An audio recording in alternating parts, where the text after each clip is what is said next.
वसुदेवसुतं देवं कंसचाणूरमर्दनं देवकी परमानन्दं कृष्णं वन्दे जगद्गुरुं। प्रपन्नपारिजाताय तोत्रवेत्रैकपाणये ज्ञानमुद्राय कृष्णाय गीतामृतदुहे नमः। ब्रह्मानन्दं परमसुखदं केवलं ज्ञानमूर्तिं द्वन्द्वातीतं गगनसदृशं तत्त्वमस्यादिलक्ष्यम् एकन्नित्यं विमलमचलं सर्वधी साक्षिभूतं भावातीतं त्रिगुणरहितं सद्गुरुं तन्नमामि। गोपाल कृष्ण भगवान की जय। सद्गुरुनाथ महाराज की जय।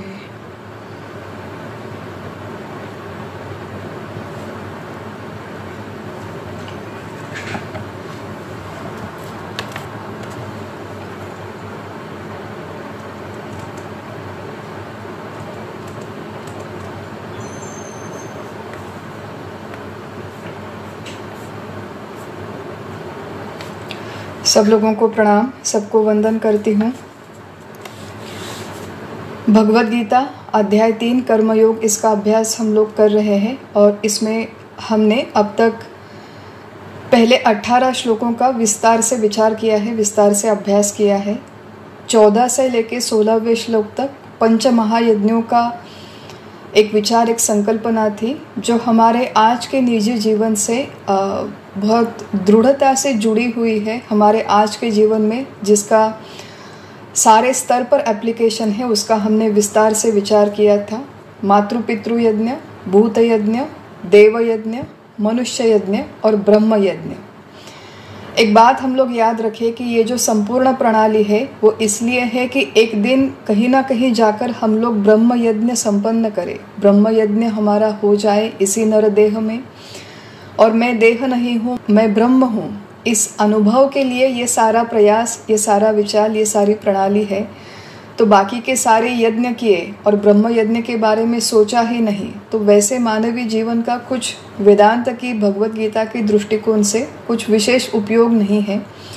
बाकी के 4 यज्ञ इसलिए है कि एक न एक दिन ब्रह्म यज्ञ संपन्न हो सके, सफल हो सके। तो इस अनुभव के लिए ये सारा प्रयास हो रहा है। हम लोग अच्छी तरह से इसे याद रखें। 16वें श्लोक तक हमने ये विचार किया और फिर 17वें श्लोक में जो विचार आया है वो जीवन मुक्त ज्ञानी व्यक्ति किस तरह होते हैं, उनका जीवन, उनका आचार, उनका विचार, उनकी स्थिति कैसी होती है, वो वर्णन करने के लिए 17वां श्लोक है। भगवान उसमें कहते हैं कि ये आत्मज्ञानी मनुष्य आत्मरति, आत्मतृप्त और आत्मसंतुष्ट होता है। आत्मरति, आत्मतृप्त और आत्मसंतुष्ट, और इस तरह होने के कारण तस्य कार्य न विद्यते, उसे किसी कर्तव्य कर्म का बंधन नहीं है।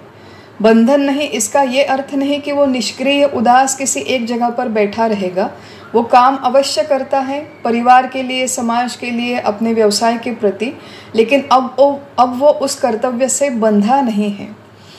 हमें हमेशा ये कहा जाता है भक्ति योग, ये कर्मयोग की जो बातें हैं भगवद गीता में, कई सारे आगे के जो अध्याय है वो कर्म के ही बारे में है। तो मनुष्य को कर्म करना चाहिए, उपासना करनी चाहिए। कब तक करनी चाहिए? हमारे सद्गुरु हैं परम पूज्य डॉक्टर काका, उन्होंने मराठी में कई सारे कॉम्पोजिशंस किए हैं। उसमें से एक रचना है ओवी। ओवी एक मराठी में लिखने का, पोएटिक वर्स लिखने का एक प्रकार है। जैसे हिंदी में हमारे दोहे होते हैं, कबीर जी के दोहे, बिल्कुल उसी तरह मराठी में ओवी होती है। पोएटिक रचना है जिसमें 4 चरण होते हैं।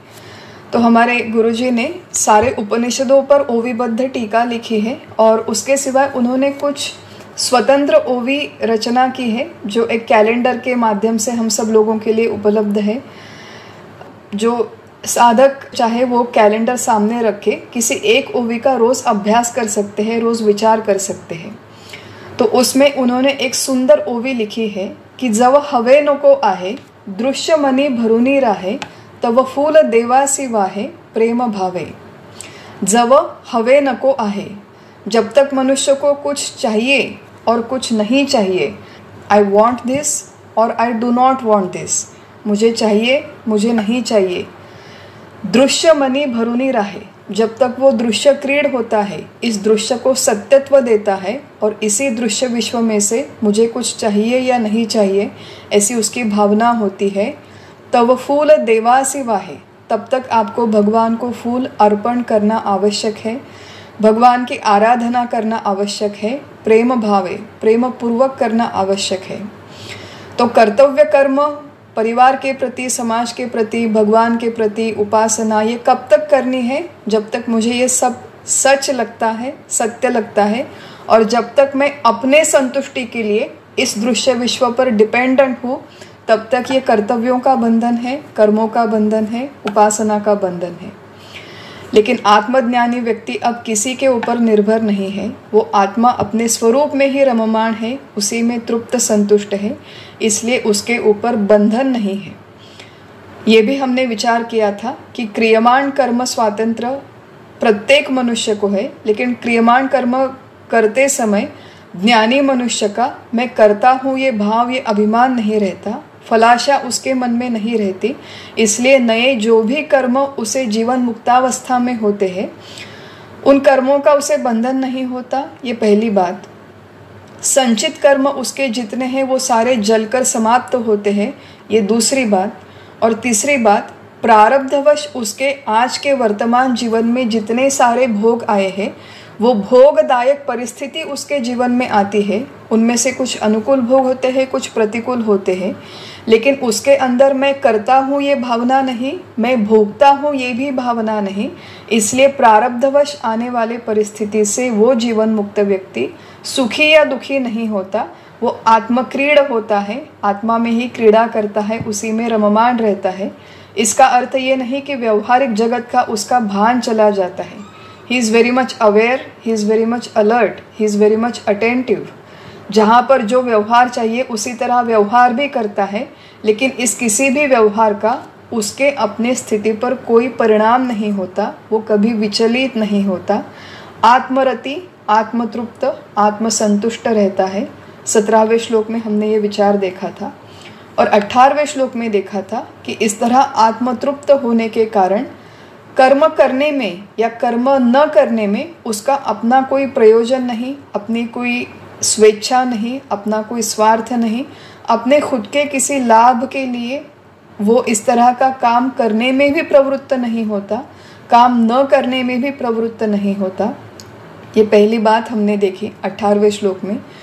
18वें श्लोक के जो दूसरे चरण है उसमें एक बहुत महत्वपूर्ण सिद्धांत रखा है कि जीवन मुक्त व्यक्ति का सारे प्राणियों के साथ संबंध स्वार्थवश नहीं होता, स्वार्थ का कोई प्रयोजन नहीं।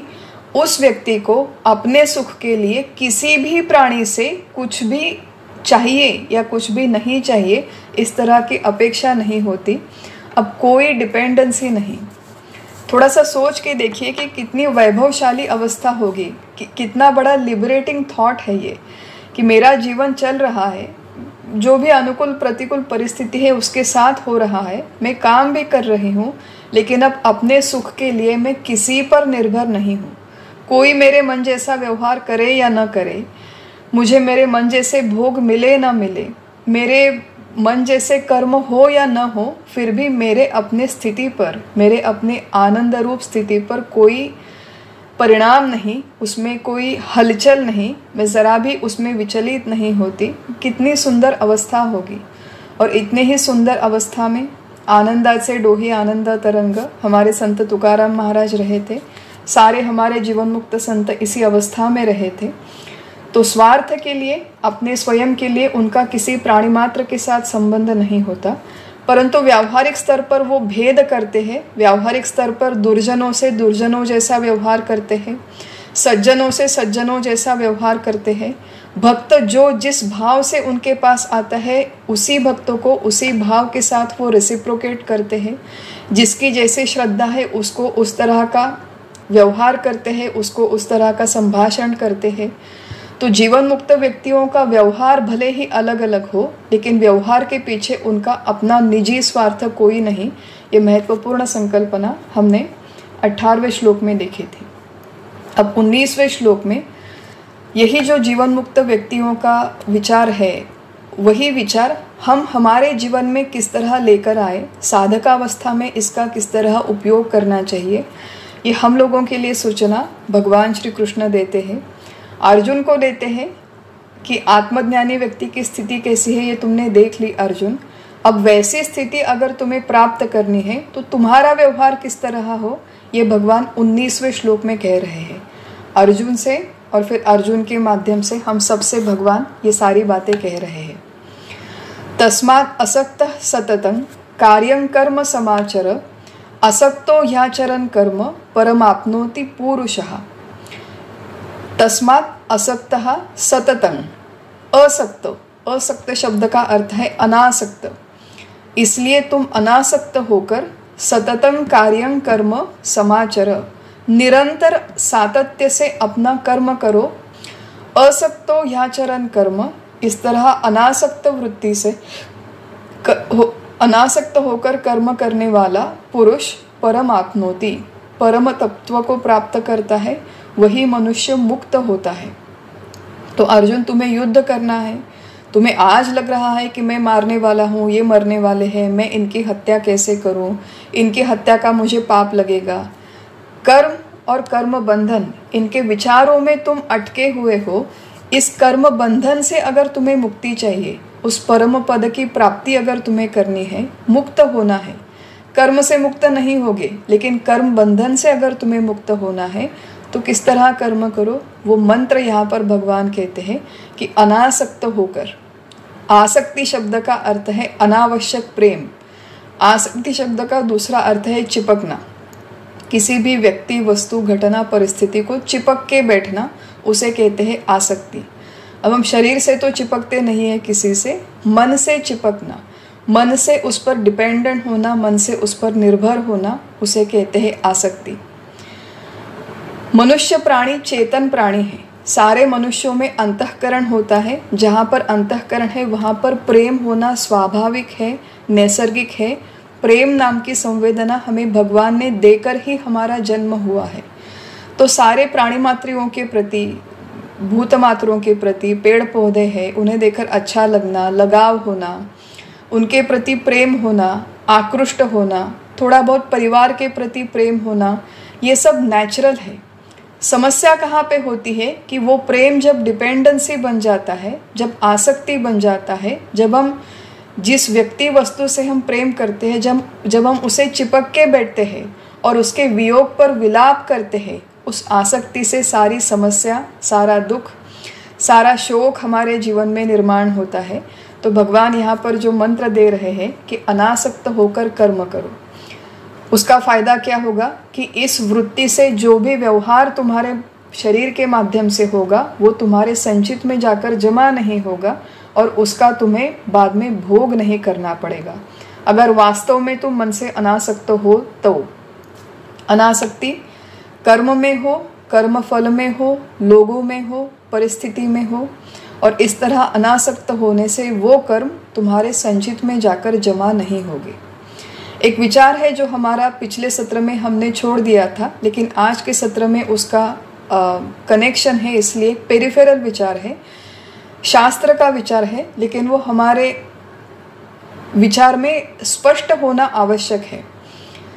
कौन से कर्म दिन प्रतिदिन हम जितने काम करते हैं उसमें से कौन से कर्म हमारे संचय में जाकर जमा होते हैं और कौन से नहीं होते, इसका एक विशेष स्पष्टीकरण हमारे शास्त्रकारों ने दिया हुआ है। आज हम लोग जो यहाँ पर देख रहे हैं वो कर्म का सिद्धांत नाम का एक सुंदर ग्रंथ है, सदग्रंथ, जो गुजरात के प्रसिद्ध संत आदरणीय श्री हीराभाई जी ठक्कर इन्होंने लिखा हुआ ये ग्रंथ है, जिसमें ये सारी बातें लिखी हुई है कि कौन से कर्म मनुष्य के संचित में जाकर जमा नहीं होते। सबसे पहले जो बाल्यावस्था में कर्म होते हैं, मान लीजिए कोई 3-4 साल का बच्चा है, 2-3 साल का बच्चा, उसका एक छोटा भाई या छोटी बहन है जो मान लीजिए 5-6 महीने की है। बेड पर वो छोटा 5 या 6 महीने का भाई सो रहा है और बड़ा 3 साल का बच्चा उसी बेड पर कूद रहा है, खेल रहा है।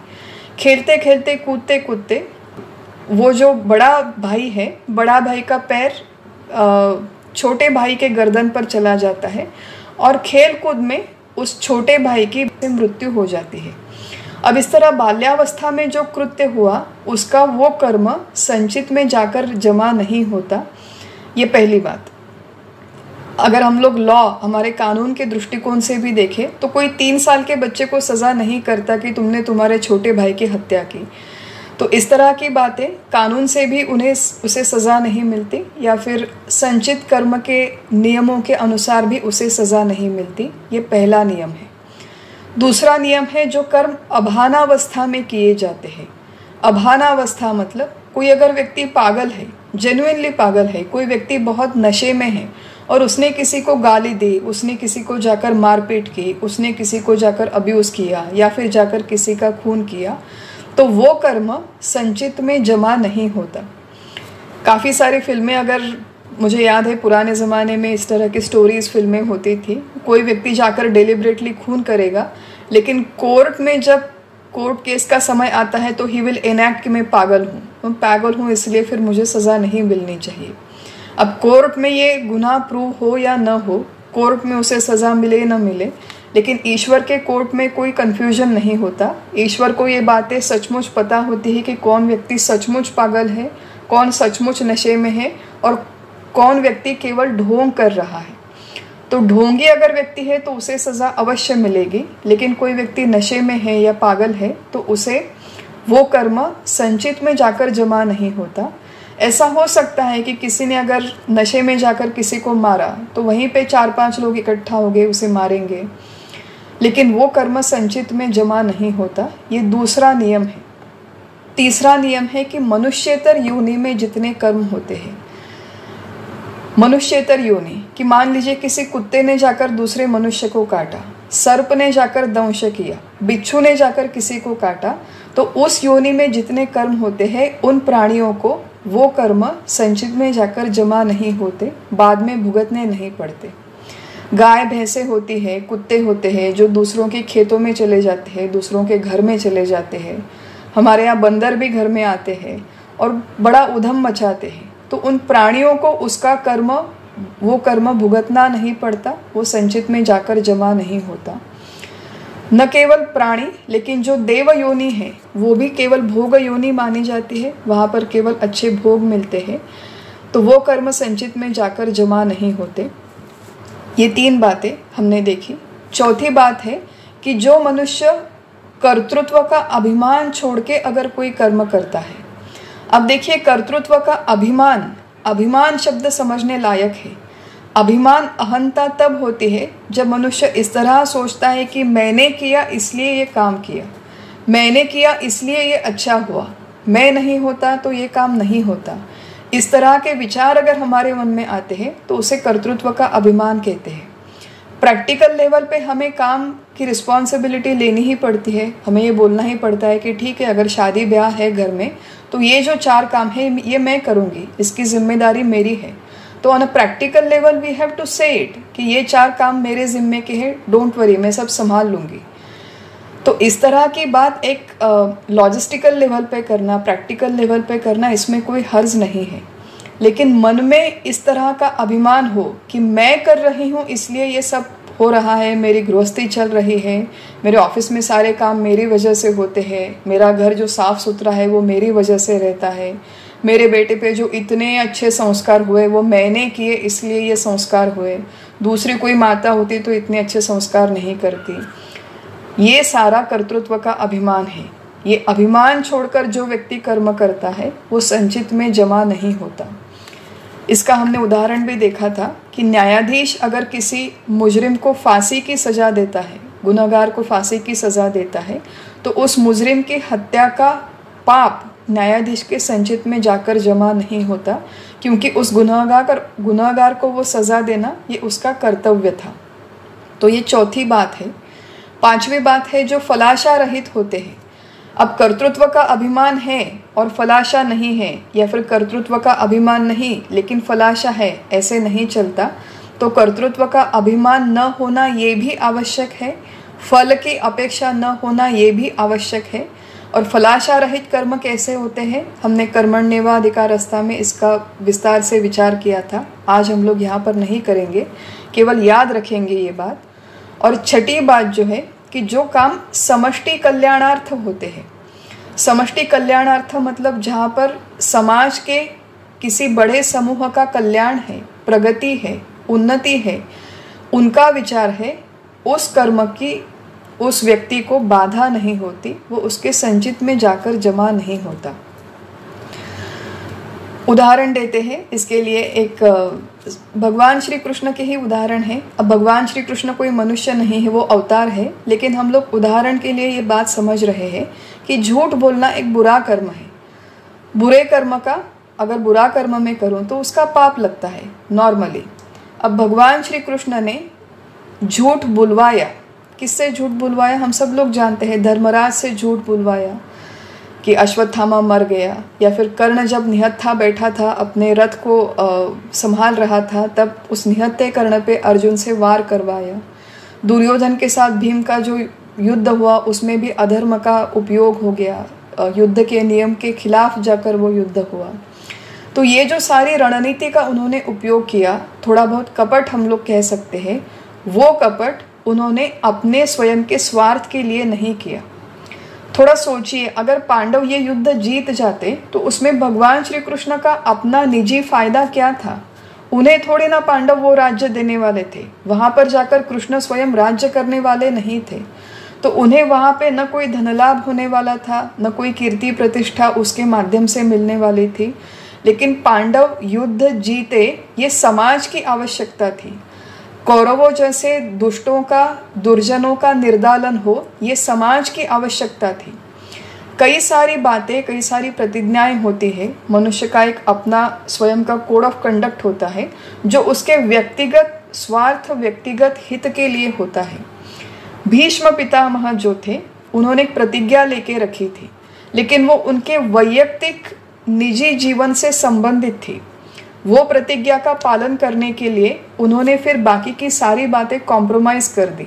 लेकिन भगवान श्री कृष्ण ने क्या किया कि जो अर्जुन की स्वयं की निजी प्रतिज्ञा है, धर्मराज की स्वयं की निजी प्रतिज्ञा है, वो निजी प्रतिज्ञा बाजू में रखकर जो समष्टि के लिए आवश्यक है, जो समाज के लिए आवश्यक है, वो कल्याण के लिए अपने personal preferences, personal choices, personal code of conduct को बाजू में रखो, समाज के बड़े समूह के हित का विचार करो, उसके अनुसार कर्म करो।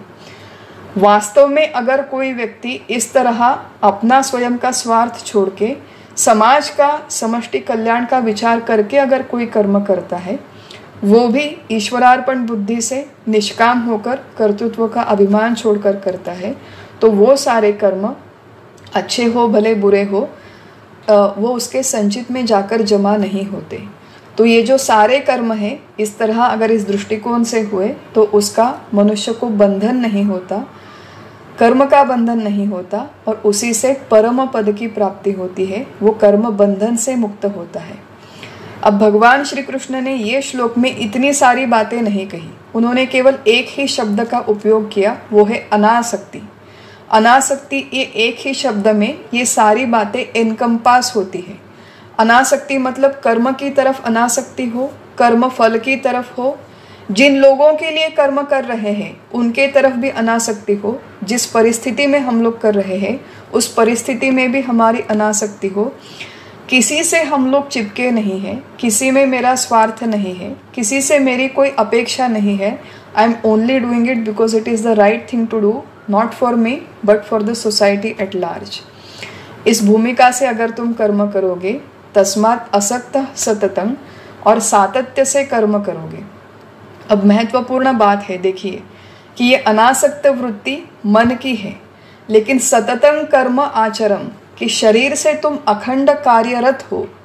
ऐसे नहीं है कब मैं किसी में मेरा कोई स्वार्थ नहीं है, मुझे कुछ नहीं चाहिए, मेरी समाज से कुछ अपेक्षा नहीं है, न लोगों से है, मैं एकदम अब शांत हूँ, मैं एकदम विरक्त हूँ, मैं एकदम अनासक्त हूँ। तो इसका अर्थ ये नहीं कि किसी गुफा में जाकर बैठ जाओ, किसी हिमालय में किसी आश्रम में जाकर बैठ जाओ और अपना जप जाप करते रहो। अर्जुन को तो वही करना था कि वैसे भी है ये जो युद्ध है ये बिल्कुल निरर्थक युद्ध है, मुझे करना ही नहीं है। वो तो वैसे भी भागकर छोड़कर जाना चाहता था। तो भगवान श्री कृष्ण कहते हैं कि नहीं, वृत्ति, मन की वृत्ति अनासक्त हो, लेकिन शरीर से बाहर से तुम सततम कार्य, अखंड कार्यरत रहो, अखंड काम करते रहो। और एक सुंदर एक बैलेंस है, संतुलन है। अंदर से हम लोग कहीं पर चिपके नहीं हैं, लेकिन बाहर से एफिशिएंटली, विचारपूर्वक सारा काम इस शरीर के माध्यम से हो रहा है।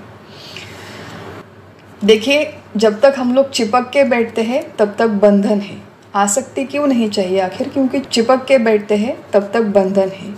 मेरे बेटे को एडमिशन मिले, मेरे बेटे की शादी हो जाए, मेरे बेटे को अच्छी पत्नी मिले, मेरे बेटे को अच्छी नौकरी मिले, मेरे बेटे को अच्छी पगार मिले, उसका अच्छा घर हो, उसके अच्छे बच्चे हो, ये सब सारी बातें जब तक मैं केवल मेरे बेटे के बारे में सोचती हूँ तब तक मुझे आवश्यक है कि बेटे के प्रति जो भी कर्तव्य है वो निष्काम बुद्धि से करते रहो। ये मुझ पर बंधन है।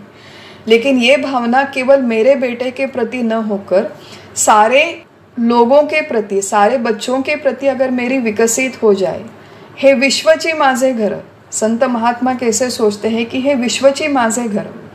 एक आध बार तो ऐसा हो हमारे जीवन में कि भगवान के सामने हम लोग खड़े हैं और मेरे बेटे के बारे में केवल प्रार्थना न करते हुए सारे बच्चों के बारे में एक आध बार तो हम लोग प्रार्थना करें। सारे लोगों को अच्छी शिक्षा मिले, अच्छी नौकरी मिले, सारे लोगों को, सारे बच्चों को अच्छे संस्कार मिले, सारे बच्चों की प्रगति हो। अगर हो सके तो हम स्वयं उसके लिए प्रयत्नशील रहे, सारे समाज के लिए। लेकिन प्रयत्न नहीं होते तो किमान हम लोग ये आशा कर सकते हैं, ये भगवान से प्रार्थना तो कर सकते हैं। ये मेरा बेटा, ये भावना जब चली जाती है और सारे बच्चों का कल्याण हो, ये वास्तव में जब अगर मन में भावना जागृत हो जाए तो फिर कर्म का बंधन नहीं रहता। कर्म बंधन से मुक्ति होती है। परम आपनोति पुरुषः। स्वामी विवेकानंद है, स्वामी विवेकानंद के लेक्चर्स उनके किताब में, ग्रंथों में बहुत सारी जगह पर शब्दबद्ध किए गए हैं। ओरिजिनल लेक्चर्स इंग्लिश में है और इनका काफ़ी सारी भाषाओं में अनुवाद हो चुका है। उन्होंने एक लेक्चर दिया था जिसका नाम है वर्क एंड इट्स सीक्रेट, काम और काम करने का रहस्य, एफिशिएंटली काम करने का रहस्य। बहुत सुंदर लेख है, बहुत सुंदर आर्टिकल है, ऑनलाइन भी उपलब्ध है। किसी को अगर मिले तो अवश्य ये आर्टिकल पढ़े। उसमें से कुछ 3-4 लाइंस मैंने लिख के रखी है, वर्बैटिम इंग्लिश में लाइंस है, हम लोग पढ़ेंगे और उसका थोड़ा सा अनुवाद भी देखेंगे, क्योंकि हमारे श्लोक से बहुत क्लोजली रिलेटेड ये लाइंस है। अनासक्त होकर कर्म करो, जो भगवान कह रहे हैं उसी को स्वामी विवेकानंद अपने पिक्यूलियर भाषा में इलैबोरेट कर रहे हैं। स्वामी जी कहते हैं, that man alone will be able to get the best of nature, who, having the power of attaching himself to a thing with all his energy, has also the power to detach himself when he should do so.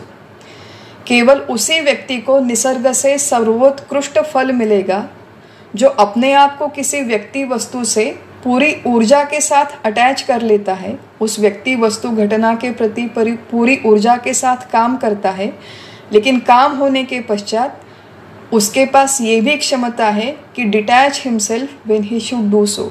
जब काम समाप्त हो जाए तो at a moments notice वो detach कर पाता है। तो पावर ऑफ अटैचमेंट भी नेसेसरी है और डिटैचमेंट भी उतनी ही नेसेसरी है। The perfect man, Swami ji कहते हैं, the perfect man can put his whole soul upon that one point of love, yet he is unattached. जिस व्यक्ति से, जिस वस्तु से वो प्रेम करता है उस पर वो पूरी, जैसे हम कहते हैं कि दिलो जान लगाकर वो प्रेम करता है, लेकिन प्रेम करते हुए भी येट ही इज अनअटैच्ड, वो किसी पर चिपका नहीं है, किसी पर निर्भर नहीं है। और स्वामी जी कहते हैं ये आदर्श व्यक्ति की स्थिति उन्होंने कही कि बहुत दिल लगाकर प्रेम करता है लेकिन चिपका नहीं है, आदर्श व्यक्ति की स्थिति है। और उन्होंने सामान्य व्यक्ति का एक कॉन्ट्राडिक्शन जो है वो भी वहाँ पर लिखा है कि वी आर ऑल बेगर्स। हम लोगों का प्रेम, हम लोगों का व्यवहार कैसे होता है कि we are all beggars, Whatever we do, we want a return. किसी भी व्यक्ति पर अगर जब हम लोग प्रेम करते हैं तो we want a return. वो व्यक्ति मेरे प्रेम को रेसिप्रोकेट करे, ये एक प्रकार की भीख मांगने की मनोवृत्ति है। इसलिए स्वामी जी कहते हैं कि अगर हम लोग हमारे प्रेम के प्रति दूसरे व्यक्ति के प्रेम की अपेक्षा रखते हैं तो we are all beggars, we are all traders, हम लोग व्यापारी हैं। बहुत चुभने वाले शब्द हैं, हम भिखारी हैं और हम लोग व्यापारी हैं। We are traders in life, हम लोग प्रत्येक जीवन की कृति का व्यापार बनाते हैं। We are traders in virtue, we are traders in religion and alas we are also traders in love. हम लोग धर्म में, उपासना में, सद्गुणों में और प्रेम में हम लोग व्यापार करते हैं। वी गेट कॉट, हम लोग पकड़े जाते हैं, बंधन में अटकते हैं। हाउ, कैसे? Not by what we give, जो प्रेम हम लोग दूसरों के ऊपर करते हैं उसका बंधन नहीं होता, but by what we expect. प्रेम करने के पश्चात जो हमारी अपेक्षा है, उन अपेक्षाओं का हमारे जीवन में बंधन होता है। We get misery in return for love. हम दूसरों से प्रेम करते हैं लेकिन हमें मिजरी मिलती है, दुख मिलता है। Not from the fact that we love, हमारे प्रेम से ये दुख नहीं मिलता, लेकिन प्रेम से निर्माण होने वाली जो अपेक्षाएं हैं उनसे हमें दुख होता है जीवन में। तो बहुत बड़ा आर्टिकल है, मैंने केवल 4-5 लाइन्स लिख के रखी थी। अंत में वो कहते हैं कि the great secret of true success, यश अगर हमें हमारे मानवीय जीवन में चाहिए, ऑफ ट्रू हैप्पीनेस, असली खुशी, असली आनंद, शाश्वत आनंद अगर हमें हमारे जीवन में चाहिए, द सीक्रेट इज दिस, उसके लिए रहस्य क्या है, सीक्रेट क्या है? The man who asks for no return, वो व्यक्ति जो अपने जीवन में कुछ नहीं चाहता, I don't want anything. The perfectly unselfish man is the most successful, जो सबसे अधिक निस्वार्थी है, जो सबसे अधिक निष्काम है, वो सबसे अधिक यशस्वी है, ऐसा स्वामी विवेकानंद कहते हैं। The great secret of true success, of true happiness then is this, the man who asks for no return, मुझे कुछ नहीं चाहिए। सुंदर दोहा लिखा है, किसका है, शायद रहीम जी का है, मुझे याद नहीं अभी ठीक से, कि चाह मिटी चिंता मिटी मनवा बेपरवाह, चाह मिटी चिंता मिटी मनवा बेपरवाह, जिसे कुछ नहीं चाहिए वो शाहन का शाह। शाहन का शाह मतलब राजाधिराज, सम्राटों का भी सम्राट है। कौन? जिसे कुछ नहीं चाहिए जीवन में, one who wants nothing from this life in this life, जिसके मन में कोई चाह नहीं है और कोई चिंता भी नहीं है, ऐसा व्यक्ति सम्राटों का सम्राट है। और ये जो संकल्पना है, यही यहाँ पर भगवान हमसे कह रहे हैं कि मन से अनासक्त हो जाओ, मन से कोई अपेक्षा न रखो, लेकिन शरीर से काम करते रहो। जितना हो सके उतना लोगों को देते रहो, चाहे वो ज्ञान हो, चाहे वो विद्या हो, कपड़े है, धन है, कोई स्किल है, कोई किसी भी तरह की मदद है, किसी का दुख हल्का करना हो, जितना हो सके समाज में योगदान दो, समाज में अपनी भूमिका निभाओ, लेकिन ये सब करते हुए मन से अनासक्त रहो। इसका परिणाम क्या होगा? तुम सारे बंधनों से मुक्त हो जाओगे, परम तत्व की तुम्हें प्राप्ति हो जाएगी। ये सारी बातें 19वें श्लोक में कहने के पश्चात अब भगवान 20वें और 21वें श्लोक में आत्मज्ञानी व्यक्तियों की जो स्थिति है उसका कुछ और अधिक वर्णन करते हैं। बहुत सुंदर श्लोक है, बहुत विचार करने लायक श्लोक है। तो 20वें और 21वें श्लोक का हम लोग इकट्ठा अभ्यास करेंगे। भगवान यहाँ पर कहते हैं, कर्मणैव हि संसिद्धिम आस्थिता जनकादयः लोकसंग्रहमेवापि संपश्यन् कर्तुमर्हसि यद्यदाचरति श्रेष्ठस् तत्तदेवेतरो जनः सयत् प्रमाणं कुरुते लोकस्तदनुवर्तते। श्लोकों का अर्थ है कि जनक आदि ने भी कर्म करके ही श्रेष्ठ सिद्धि प्राप्त की, लोगों के सम्मुख आदर्श प्रस्तुत करने के लिए भी तुम्हें कर्म करना ही योग्य है। श्रेष्ठ पुरुष जो भी कर्म करते हैं उन्हें वैसा ही अन्य सामान्य लोग करने लगते हैं। वो श्रेष्ठ लोग जिस कर्म को प्रमाणित करते हैं उसी का ही सामान्य लोग अनुसरण करते हैं। इन श्लोकों का अभ्यास करते हुए हम लोग पहले सिद्ध व्यक्ति कैसे होने चाहिए, उनके लिए क्या भगवान की सूचना है, उस दृष्टिकोण से पहले इन श्लोकों का अभ्यास करेंगे। और फिर वो अभ्यास करते हुए हम जैसे साधकों के लिए इस श्लोक का संदेश क्या है, वो साधकावस्था में भी इसका उपयोग कैसे किया जाए, इसका विचार हम लोग बाद में करेंगे। पहले सिद्ध व्यक्ति, ज्ञानी व्यक्ति, उनके बारे में विचार करते हैं। भगवान यहाँ पर कहते हैं जनक आदि, आदि मतलब जनक इत्यादि, जनक जैसे ज्ञानी व्यक्ति, आत्मज्ञानी व्यक्ति, उन्होंने भी संसिद्धिम, सिद्धि प्राप्त कर ली है। कौन सी सिद्धि प्राप्त की है? आत्मसिद्धि, आत्मज्ञान प्राप्त किया है। कैसे प्राप्त किया है? कर्म के माध्यम से ही किया है। अब यहाँ पर देखिए महत्वपूर्ण बात है, हमने इसका 1-2 सत्र पहले विचार किया था कि प्रत्यक्ष कर्म से डायरेक्ट मोक्ष नहीं है। कर्म से केवल चित्त शुद्धि होती है। कर्म, निष्काम कर्म से चित्त शुद्धि होती है, निष्काम उपासना से चित्त शांत होता है। केवल शुद्ध और शांत चित्त में आत्मज्ञान का उदय होता है। कर्म उपासना ये केवल माध्यम है। उदाहरण का भी हमने विचार किया था कि अगर मुझे हैदराबाद से लंदन में जाना है तो मैं डायरेक्टली विमान में नहीं बैठ सकती अपने घर में, पहले मुझे कार में बैठकर एयरपोर्ट तक जाना पड़ता है। एयरपोर्ट में जाने के पश्चात मैं विमान में बैठ सकती हूँ। तो पहले कार और बाद में विमान। बिल्कुल उसी तरह पहले कर्म उपासना, चित्त शुद्धि, चित्त शांति, उसके पश्चात ज्ञान है। एक बात हम लोग हमेशा याद रखें कि ये जब हम लोग इस तरह की बातें सुनते हैं तो हमें लगता है कि एक सीक्वेंशियल प्रक्रिया है, स्ट्रिक्ट सीक्वेंस है। ऐसे हमें लगता है कि अब मैंने इस स्पिरिचुअल लाइफ की मेरी शुरुआत हो गई है, अब मैं 12 साल तक निष्काम कर्म करूंगी, उसके पश्चात मैं 12 साल तक निष्काम उपासना करूंगी, उसके बाद 24 साल के बाद जब मेरा चित्त शुद्ध और शांत हो जाएगा तो उसके पश्चात मैं इस ज्ञान प्राप्ति के लिए प्रयास करूंगी। इस तरह का ये सीक्वेंस नहीं है। ये सारी बातें हैंड इन हैंड चलती है, साइमल्टेनियसली होती है। जो हमारा दिन प्रतिदिन का जीवन है उसका अच्छी तरह से हम लोग विभाजन कर ले, ऑर्गेनाइज कर ले। अधिकतम हमारा जीवन आज कर्ममय है।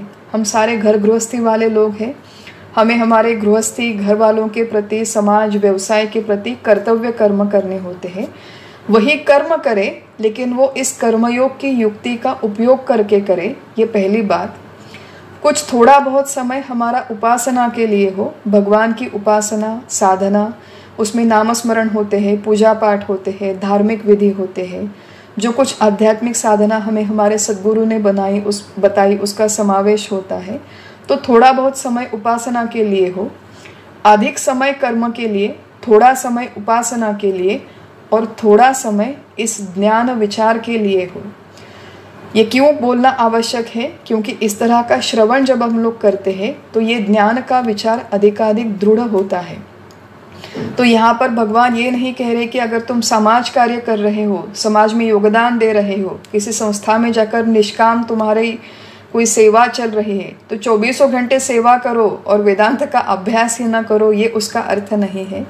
तो ये जो हमारे भगवत गीता के क्लासेस हैं, उपनिषद के क्लासेस हैं और जगह जगह पर ये सत्संग चल रहे हैं, ये मिस ना करें। नहीं तो मैं समाज सेवा कर रही हूँ, अनाथ आश्रम में काम कर रही हूँ, वृद्धाश्रम में काम कर रही हूँ, तो वो काम ही मेरे लिए सब कुछ बन जाता है और ज़रा सा भी मैं ज्ञान के बारे में नहीं सोचती।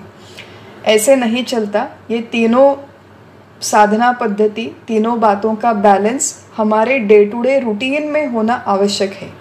तो अधिक समय कर्म के लिए, थोड़ा समय उपासना के लिए और थोड़ा समय श्रवण, मनन, निधिध्यासन, इस वेदांत विचार के लिए देना आवश्यक है। ज्ञानी पुरुष जो जनक जैसे हैं, उन्होंने इसी तरह के जीवन पद्धति के माध्यम से अपना स्वयं का उद्धार किया, ये भगवान पहली लाइन में कहते हैं। अब देखिए महत्वपूर्ण जो बात है वो शब्द है जनक आदि, मतलब केवल जनक राजा नहीं, तो जीवन मुक्त व्यक्तियों में बहुत वैरायटी होती है। अनेक तरह के, अनेक बैकग्राउंड के लोग जीवन मुक्त हमारे भारत परंपरा में हुए हैं। अगर हम लोगों ने संत महात्माओं के चरित्र पढ़े तो उनमें कितनी वैरायटी है, ये वैरायटी हमें समझ में आएगी और ये समझना हमारे लिए आवश्यक भी है। जनक आदि समर्थ रामदास स्वामी है हमारे, उन्होंने मराठी के दासबोध में एक सुंदर ओवी लिख के रखी है कि साधू दिसती वेगळाले परिते स्वरूपी मिळाले, अवघे मिळोनी एकची झाले देहातीत वस्तु। इस एक ओवी में संत महात्माओं में जो विविधता है, उस विविधता का एक सुंदर वर्णन किया है। ये ओवी जब हमें हमारे गुरुदेव ने समझाई थी तो इस ओवी को बहुत सुंदर प्रकार से उन्होंने स्प्लिट किया था। साधु दिसती वेगळाले, सारे साधु महात्मा हमें भिन्न भिन्न दिखते हैं, भिन्न भिन्न लगते हैं। इस तरह हमें उनमें जो विविधता दिखाई देती है वो हमारी देखने की दृष्टि में विविधता है। ये देखने की दृष्टि व्यावहारिक दृष्टि है, स्थूल दृष्टि है, ये सामान्य लोगों की दृष्टि है, क्योंकि ये इस तरह के जो संत महात्मा हैं ये सारे हमें एक दूसरे से बहुत अलग अलग लगते हैं। व्यावहारिक दृष्टि, स्थूल दृष्टि, सामान्य लोगों की दृष्टि। साधु दिसती वेगळाले परी ते स्वरूपी मिळाले, बहिरंग उनका अलग अलग है, बाह्य स्थिति अलग अलग है, परी ते स्वरूपी मिळाले, परंतु उनकी अंतःस्थिति, आत्मस्थिति, स्वरूप स्थिति बिल्कुल एक समान है। ये जो दूसरी दृष्टि है, इन महात्माओं की तरफ देखने की जो दूसरी दृष्टि है कि उनका स्वरूप, आत्मस्थिति बिल्कुल समान है, इसे शास्त्र दृष्टि, इसे विचार दृष्टि कहा जाता है। पहली है सामान्य व्यवहारिक दृष्टि, केवल उनके बहिरंग को देखना। दूसरी है शास्त्रीय या विचार दृष्टि, जिसमें हम लोग उनके स्वरूप का, उनके आंतरिक स्थिति का विचार करते हैं। और तीसरी जो है अवघे मिळूनी एकची झाले देहातीत वस्तु, ये सारे संत महात्मा मिलकर एक चीज झाले, अंतरंग से केवल एक ही है। एक क्या है? देहातीत वस्तु। इस देह से अतीत जो परब्रह्म है, परमात्मा तत्व है, वो एक ही वस्तु इन सारे महात्माओं के देह के माध्यम से मानो प्रकट हो गई है, लेकिन वो मूलतः एक ही है, उनमें एकत्व है, पूर्णतः ऐक्य है। और ये जो अंतिम दृष्टि होती है उसे पारमार्थिक दृष्टि या संत दृष्टि कहते हैं। तो पहली सामान्य व्यवहारिक दृष्टि, जिसमें हम लोग सारे महात्माओं में भेद करते हैं। देखिए, ये जो सारे संत महात्मा अनेक सारे परंपरा में आज तक हो गए, आज भी हमारे समाज में है। उनका पोशाक अलग है, जाति अलग है, देश अलग है, वर्ण अलग है, शरीर यष्टि अलग अलग है, व्यक्तिमत्व अलग है, स्वभाव अलग है, पसंद नापसंद अलग है। ये हुई उनके देह सापेक्ष बातें। अब कोई जो संत महात्मा है उनका बड़ा शिष्य परिवार होता है, कोई मठ, कोई आश्रम, उनका बड़ा वैभव होता है, शिष्य परिवार होता है, उसमें भी बहुत सारी विभिन्नता है। उनके पारमार्थिक कार्य में भी विविधता है। उनकी काव्य रचना, उनका वक्तृत्व, उनकी ग्रंथ संपदा, उनका लेखन, उनकी प्रबोधन करने की प्रक्रिया, ये सब कुछ एक दूसरे से बहुत अलग होता है। हम लोग जब देखते हैं उनकी तरफ तो सामान्य व्यक्ति केवल इस विविधता को देखता है, न केवल देखता है, अपने प्रपंच के आदतों के अनुसार उनमें तुलना भी करता है। ये सामान्य व्यक्ति की दृष्टि हुई। शास्त्र साधकों की दृष्टि ये है कि भले ही महात्मा भिन्न भिन्न है, लेकिन उनमें एक ही तत्व है। उस एक तत्व की खोज करने का वो साधक प्रयास करता है, उसकी शास्त्र दृष्टि विकसित हो जाती है। और तीसरी जो है वो है संत दृष्टि, सिद्ध दृष्टि। मराठी में हमारे कहावत है कि योगियांच्या खुणा योगी जाणे। जो एक महात्मा है वो दूसरे महात्मा को, संत व्यक्ति को भली भांति जानता है, भली भांति पहचानता है। उनमें कितनी ही विविधता क्यों ना हो, उनमें कितना ही डिफरेंस क्यों ना हो, लेकिन एक महात्मा दूसरे महात्मा को बहुत अच्छी तरह से जानता है, पहचानता है कि अवघे मिळूनी एकची झाले देहातीत वस्तु। ये सिद्धावस्था में विकास जिनका पूरी तरह से हो गया है, आत्मस्थिति का विकास जिनका पूरी तरह से हो गया है, उनकी ये सिद्ध दृष्टि है, पारमार्थिक दृष्टि है, संत दृष्टि है। सामान्य लोग एक तत्व होते हुए भी उसमें बहुत सारा भेद देखते हैं, भेद करते हैं। साधक जो है वो इस अनेकता में एकत्व को खोजने का प्रयास करता है। सिद्ध संत महात्मा, अनेकता जो है वो पूरी तरह से काल्पनिक है, इस काल्पनिक भेदभाव में रहते हुए, काल्पनिक व्यवहार करते हुए एक तत्व को जानता है, एक तत्व को समझता है, वही मैं हूँ, ये उसे प्रत्यक्ष अनुभव है। लेकिन व्यावहारिक स्तर पर ये काल्पनिक भेदभाव को मान्यता देकर, उसे समझकर वो काल्पनिक भेदभाव के साथ ही व्यवहार करता है। ये संत दृष्टि है, ये महात्माओं की दृष्टि है। एक बहुत सुंदर श्लोक आया है कि ये जो महात्मा है ये बहुत अलग अलग है, एक दूसरे से अलग है।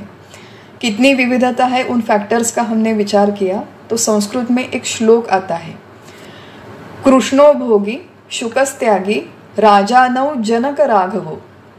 कृष्णो भोगी शुकस्त्यागी राजानौ जनक राघवो वसिष्ठः कर्मकर्ता च पंचैते ज्ञानिनः स्मृताः। श्री कृष्ण, उनका जीवन अगर हम लोग देखें तो वो भोगी है, बड़े राजा हैं, बड़ा रसिक सुंदर उनका जीवन रहा है कि बचपन में माखन खाते थे, बांसुरी बजाते थे, वन में जाते थे, दोस्तों के साथ खेलते थे, गोपियों के साथ क्रीड़ा करते थे। बाद में उनकी 16,000 रानियों के साथ शादी हो गई। युद्ध कला में निपुण थे। अर्जुन को भगवत गीता का उपदेश किया, उद्धव को भागवतम में उपदेश किया है। तो सारे जीवन के अंग से कृष्ण का जीवन अलौकिक है और इसलिए भगवान श्री कृष्ण को भोगी कहा गया है इस श्लोक में। शुकस्त्यागी, शुक मुनि नाम के हमारे यहाँ ऋषि हो गए, महात्मा, पुराने संत, जिन्हें त्यागी कहा गया है। शुका सारिखे पूर्ण वैराग्य जैसे, ऐसा मराठी में श्लोक है कि इतने अधिक विरक्त थे ये जो शुक मुनि है, ये इतने अधिक विरक्त थे कि बड़ी सी बड़ी अप्सराएं उनके सामने आकर चली गई, लेकिन उनकी जो आत्मस्थिति है वो विचलित नहीं हुई। वो गृहस्थाश्रमी नहीं थे। भगवान श्री कृष्ण राजा थे, गृहस्थाश्रमी थे, भोगी थे। ये गृहस्थाश्रमी नहीं, अत्यंत विरक्त मुनि है। फिर जनक राजा है, श्री राम भी राजा है, लेकिन श्री राम राजा होते हुए भी उनका जीवन भोगी नहीं है। उन्हें जाकर वनवास सहना पड़ा, अपने पत्नी का वियोग सहना पड़ा, बहुत सारा कष्ट और पीड़ा उनके जीवन में आई। जनक राजा थे, लेकिन जनक राजा होते हुए उन्होंने अत्यंत एफिशिएंटली पूरा राजकारभार चलाया, राज्य का कारोबार चलाया। वशिष्ठ जो थे, वशिष्ठ मुनि, वो श्री राम जी के गुरु माने जाते थे और उन दिनों में जैसे यज्ञ याग करना, भिक्षुकी करना, ज्ञान प्रदान करना, इस तरह का काम वो करते थे। तो ये जो 5 लोग हैं, इनकी बाह्य स्थिति, बाह्य अवस्था एकदम विभिन्न थी, लेकिन ये सब होते हुए भी ये सारे आत्मज्ञानी थे।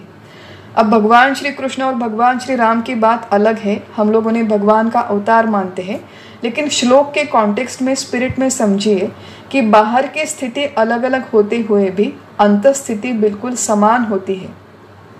रामदास स्वामी हमारे ब्रह्मचारी थे, महाराष्ट्र में जो प्रसिद्ध है, लेकिन वो राजकारण में रुचि रखते थे। तुकाराम महाराज हमारे प्रोफेशन से वाणी थे, आत्यंतिक विरक्त थे। नामदेव महाराज विट्ठल से प्रीति करते थे। एकनाथ महाराज गृहस्थ थे, बड़े जागीरदार थे। संत रोहिदास करके हो गए, वो अपने प्रोफेशन से मोची थे। चोखामड़ा नाम के एक हमारे यहाँ संत हो गए, वो शूद्र थे। सेना नावी करके एक संत हो गए जो नाई थे, हेयर कटर। गोरा कुम्हार जो अपने प्रोफेशन से कुम्हार थे। तो कई गृहस्थाश्रमी हैं, कई ब्रह्मचर्याश्रमी हैं, कई संन्यासाश्रमी हैं। गृहस्थाश्रमी होते हुए भी इन लोगों के प्रोफेशंस अलग अलग हैं। तो संत महात्माओं में इतनी बड़ी वैरायटी क्यों है? ये इसलिए है कि आज हम जैसे साधकों में वैरायटी है।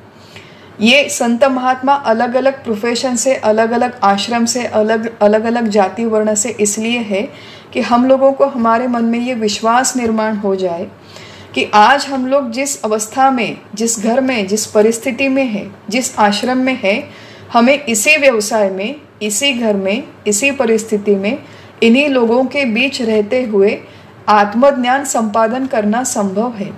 जैसे इन संत महात्माओं ने किया था। इनका बहिरंग इतना अलग अलग होते हुए भी अंतस्थिति उनकी बिल्कुल समान थी, एक थी। ये उनमें जैसी वैरायटी है। ये वैरायटी से हम लोग मुख्यतः ये सीखें कि हम लोगों के लिए इस तरह की आत्मस्थिति प्राप्त करना संभव है। किसी भी प्रोफेशन में रहते हुए, किसी भी काल देश परिस्थिति में रहते हुए हम लोग भी इस तरह की आत्मस्थिति संपादन कर सकते हैं। ये पहली बात। दूसरी बात, ये जब आत्मज्ञानी व्यक्ति कर्म करते हैं तो कर्म के लिए मुख्य उद्दिष्ट क्या है? भगवान ने यहाँ पर सूचना दी है कि लोक संग्रह मेवापि संपश्यन कर्तुमर्हसि। वास्तविक में ये अर्जुन को सूचना है, लेकिन ये जीवन मुक्त व्यक्तियों को भी सूचना है कि भले ही मैं देह नहीं हूँ, मैं आत्मा हूँ, ऐसी आपको प्रत्यक्ष अनुभूति आ गई। अनुभूति के पश्चात ये नहीं है कि सारे के सारे लोग, सारे के सारे आत्मज्ञानी अगर गुफा में जाकर एकांत में बैठ गए तो लोक कल्याण का काम कौन करेगा? तो आत्मज्ञान के पश्चात ये सूचना दी गई है।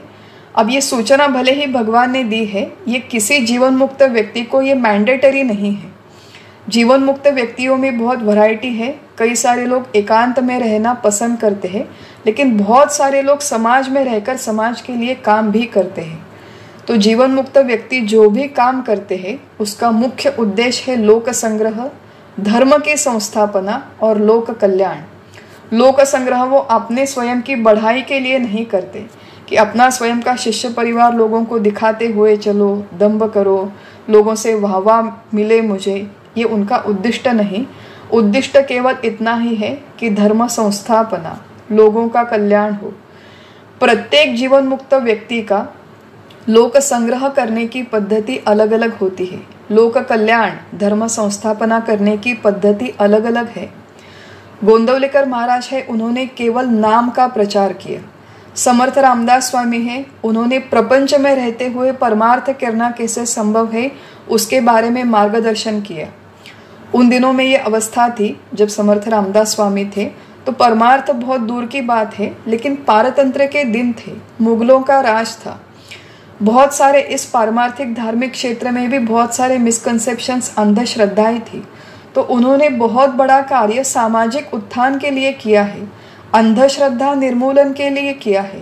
स्त्रियों को इस समाज में एक विशिष्ट स्थान मिले, उनको एक रिस्पेक्ट मिले, आदर मिले, इसके लिए इनमें से कई सारे संत महात्मा, विशेषतः रामदास स्वामी ने बहुत बड़ा सामाजिक कार्य किया। तो आध्यात्मिक कार्य दूर की बात है, लेकिन उसके पहले समाज को जो जिनका प्रपंच भी अभी तक ठीक नहीं है, जयाचे ऐहिक धड़ नाही, तयाचे परत्र पुससी काई। अभी तुम्हारा प्रपंच ठीक नहीं चल रहा है, 2 वक्त को खाने के लिए रोटी नहीं है, तुम लोग ठीक से, तुम्हारी सेहत ठीक नहीं है। ऐसे लोग जो पारतंत्र में है, गुलामी कर रहे हैं, वो लोग जाकर मैं देह नहीं, मैं ब्रह्म हूँ, ये अनुभूति कैसे लेंगे? तो समर्थ रामदास स्वामी ने इस तरह का समाजकारण किया। राजकारण में उन्होंने शिवबा को उपदेश किया है। तो उनके जीवन का मायना, उनके जीवन की, पारमार्थिक जीवन की चौखट अलग है। मीराबाई ने केवल कृष्ण भक्ति की, संत कबीर ने केवल राम नाम का प्रचार किया, संत तुलसीदास ने राम नाम का प्रचार किया, विवेकानंद ने युवाओं की जागृति के लिए बहुत बड़ा कार्य किया। स्वामी विवेकानंद की ये वाक्य है कि अगर आपको भगवान की उस उच्चतम तत्व की प्राप्ति करनी है तो युवाओं से उन्होंने कहा कि तुम पहले सॉकर खेलना सीखो, अपने शरीर का स्वास्थ्य बढ़ाओ। ये जो तमोगुण के चपेटे में तुम आए हो, ये जो आलसी बनकर एक प्रमादपूर्ण आलस्य का जीवन तुम जी रहे हो, ये बिल्कुल आदर्श नहीं है। तो सॉकर खेलो, सॉकर खेलने के माध्यम से तुम्हें परमात्मा तत्व की प्राप्ति होगी। ये एक उनके प्रबोधन का अंग था स्वामी विवेकानंद का। हमारे सद्गुरु हैं परम पूज्य डॉक्टर काका, वो वारकरी संप्रदाय के स्वयं अनुग्रहित है। तो वारकरी संप्रदाय में माला पहनाने की एक प्रथा है। माला पहनाना मतलब गुरु मंत्र लेना, अनुग्रह लेना, दीक्षा देना। तो हमारे गुरुजी जो है परम पूज्य डॉक्टर काका, उन्होंने उस विभाग में पश्चिम महाराष्ट्र में कई सारे लोगों को इस वारकरी संप्रदाय की माला पहनाई है, मतलब मंत्र दीक्षा दी है।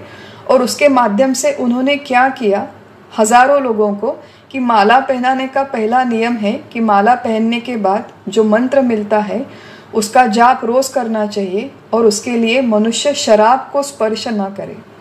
तो शराब को स्पर्श न करना, अपने घर में ये जो लोग होते हैं, कई सारे देहाती लोग, गांव के बड़े शहरों के भी लोग होते हैं कि जो अपने घर में मारते हैं, अपने बाल बच्चों को, अपने पत्नी को मारते हैं।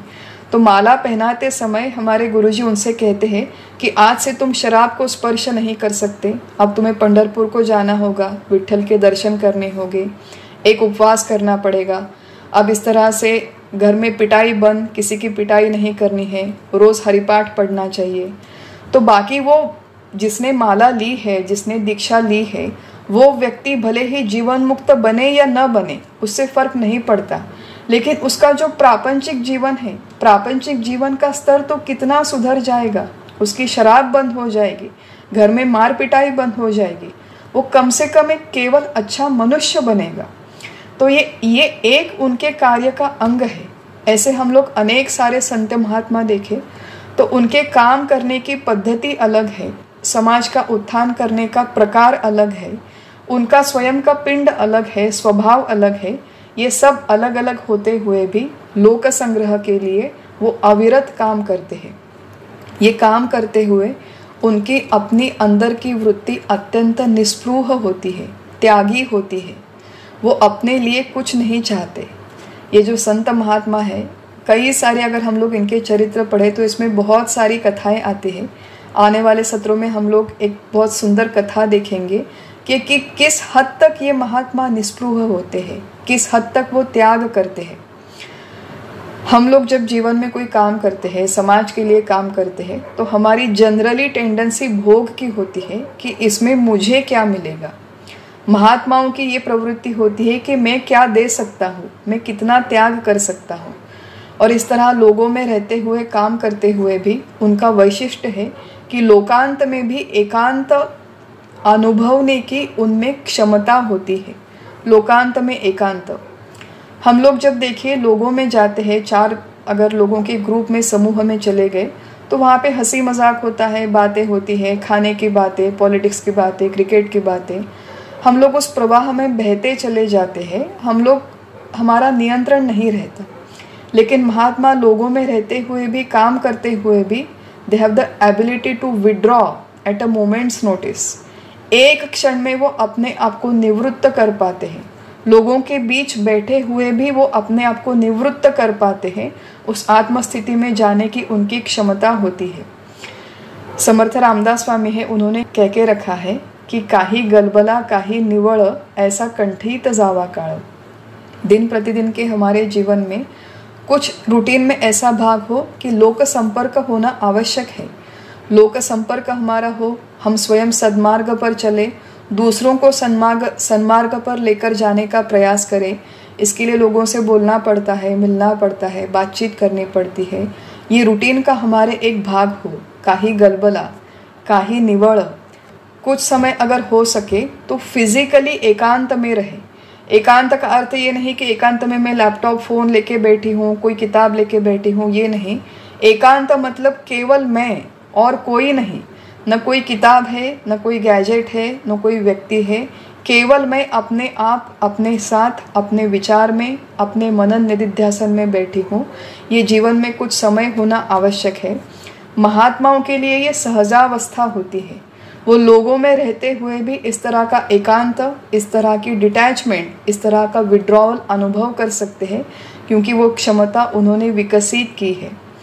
तो इस तरह के उनके काम हैं, केवल लोक संग्रह के लिए, लोक कल्याण के लिए निस्वार्थी वृत्ति से करते रहते हैं। और फिर अंत में यहाँ पर कहा है कि महात्माओं पर ये जिम्मेदारी है। कौन सी जिम्मेदारी है? कि वो जिस तरह का वर्तन करते हैं, व्यवहार करते हैं, वही व्यवहार सामान्य लोग इमिटेट करना चाहते हैं। और ये एक नैसर्गिक टेंडेंसी है। देखिए हमारे यहाँ बच्चे हैं जो 8वीं 10वीं में, थोड़े से 12वीं में जाने वाले बच्चे हैं, उनसे मैं बात कर रही थी तो उनमें से एक कह रहा था कि नहीं, अब मुझे ना दाढ़ी बढ़ानी है। क्यों दाढ़ी बढ़ानी है? क्योंकि विराट कोहली दाढ़ी बढ़ाता है, इंडियन क्रिकेट टीम के सारे क्रिकेट स्टार्स ने दाढ़ी रखी है, तो मुझे भी दाढ़ी रखनी है। तो इस तरह के हमारे जो व्यवहार में आदर्श होते हैं, कोई स्पोर्ट्समैन है, कोई बिजनेसमैन है, कोई आजकल फिल्म स्टार्स होते हैं, कोई बड़ा समाज सेवक है, किसी भी क्षेत्र में म्यूजिशियन है, तो वो जिस तरह से रहते हैं, वो जो खाते हैं, वो जो पीते हैं, वो जिस तरह के कपड़े पहनते हैं, उनके उस व्यवहार से बहुत बड़ा समाज प्रभावित होता है। ब्रांड इंडोर्समेंट्स करने वाले ये जो सारे सेलिब्रिटीज़ हैं, इसलिए कहा जाता है कि बी रिस्पॉन्सिबल, आप किस ब्रांड को एंडोर्स कर रहे हो। ये सारी हुई व्यवहार की बातें। लेकिन हमारे आध्यात्मिक क्षेत्र में अब हम लोग तो किसी बिजनेसमैन या किसी स्पोर्ट्स स्टार को इम्यूलेट करने का यहाँ पे नहीं सोच रहे, इमिटेट करने का। लेकिन हमारे यहाँ जो संत महात्मा है उन पर यह बहुत बड़ी जिम्मेदारी है कि उनका अपना खुद का बर्तन एबनॉर्मल ना हो। एक इस तरह की उन्हें यहाँ पर सूचना दी गई है। आगे भी इस तरह के श्लोक आने वाले हैं। इसी सेक्शन में आगे के कुछ श्लोक इसे और विस्तार से कहने वाले हैं। देखिए, समाज में अगर सामान्य व्यक्ति कोई चूक भूल करता है तो उसकी उतनी बड़ी चर्चा नहीं होती। हमारे समाज में कितने सारे संत महात्मा हैं जो अधिकृत है, जो ऑथेंटिक है। उनकी कितनी बातें, अगर किसी महात्मा ने बहुत अच्छा काम किया तो उसकी कितनी बातें हम लोग न्यूज़पेपर्स में पढ़ते हैं, मीडिया में पढ़ते हैं। एक आध कोई बात आती है, बड़ी सारी बातें आती ही नहीं है। लेकिन एक कोई बड़ा महात्मा कोई बड़ी भूल कर दे और महात्माओं के पीछे लोग हाथ धोकर पड़े ही रहते हैं। लेकिन वास्तव में अगर कोई व्यक्ति है, स्पेशली आध्यात्मिक क्षेत्र में, जो अपने आप को संत महात्मा कहलाता है, भगवे वस्त्र पहनता है, वस्त्र नहीं भी पहनता, लेकिन ऐसे कांड करने वाले कई सारे गुरु जिनके न्यूज़पेपर में चर्चे होते हैं। लेकिन हम सब लोगों ने ऐसे बहुत सारे किस्से कई सालों से पढ़े हैं, सुने हैं, टीवी पर देखे हैं। इनमें से कितने किस्से सच्चे हैं, कितने किस्से फैब्रिकेट किए हैं, इसकी हमें आइडिया नहीं।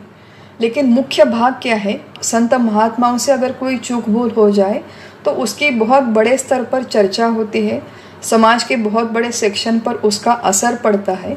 तो महात्माओं को ये सूचना यहाँ पे देते हैं कि आपके वर्तन के अनुसार बहुत सारे लोग प्रभावित होंगे, तो आपका व्यवहार, व्यापार, जो भी आपका साधन है, आचार है, वो न्याय नीति को धर के हो, न्याय नीति को पकड़ के हो, सन्मार्ग का हो, सदाचार हो। आपके जो सारे काम हैं वो आदर्श हो, मार्गाधारे वर्तावे, विश्व है मोहरे लावावे, अलौकिक नोहावे लोगा प्रति। लोगों में जाकर एबनॉर्मल हमारा बिहेवियर ना हो, ये संत महात्माओं को सूचना दी है। और ये सारी बातें जो संत महात्माओं का वर्णन है, जो संत महात्माओं को सूचना है, वो हमें भी हमारे स्तर पर स्मरण रखना, याद रखना और उसके अनुसार हमारे डे टू डे लाइफ का रूटीन एग्जीक्यूट करना आवश्यक है। अब हम लोग कोई बहुत बड़े संत महात्मा नहीं, हम लोगों के कोई बहुत बड़े आश्रम वगैरह नहीं, कोई शिष्य परिवार भी नहीं इतना बड़ा। लेकिन क्या होता है कि हम लोग भगवत गीता पढ़ते हैं, ये तो लोग जानते हैं, हमारे परिवार में जानते हैं कि रोज़ रात को 9 बजे आप क्या करते हो मम्मी डैडी। तो मैं या कोई एक दीदी है, हम लोग सत्संग लगा कर बैठते हैं, सत्संग सुनते हैं।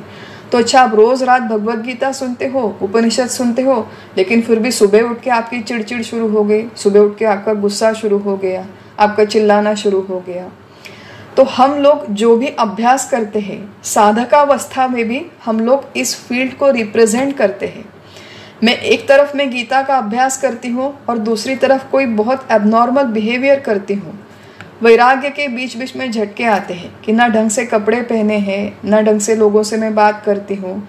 किसी ने एक प्रश्न पूछा तो उसका उल्टा जवाब देती हूँ, बात बात पर चिढ़ती हूँ, बात बात पर मेरा मत्सर होता है, जलन होती है मन में, वो किसी न किसी माध्यम से मैनिफेस्ट होती है।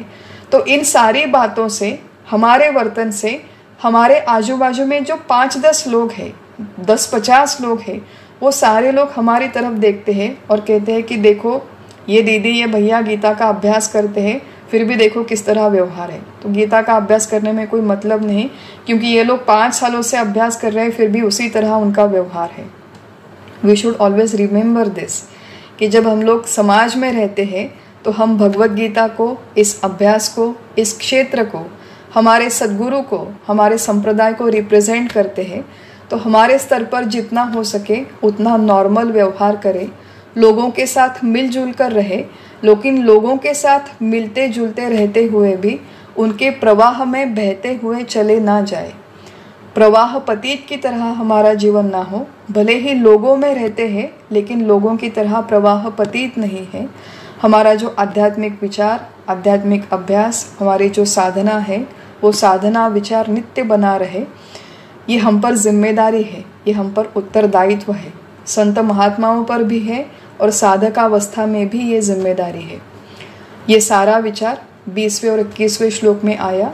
तो आज हमने 19, 20 और 21 इन 3 श्लोकों का विस्तार से विचार किया है और अगले सत्र में हम लोग 22वें श्लोक से आगे तीसरे अध्याय का अभ्यास आगे बढ़ाएंगे। आज हम लोग यहीं पर समाप्त करते हैं। हरि ओम तत्सत।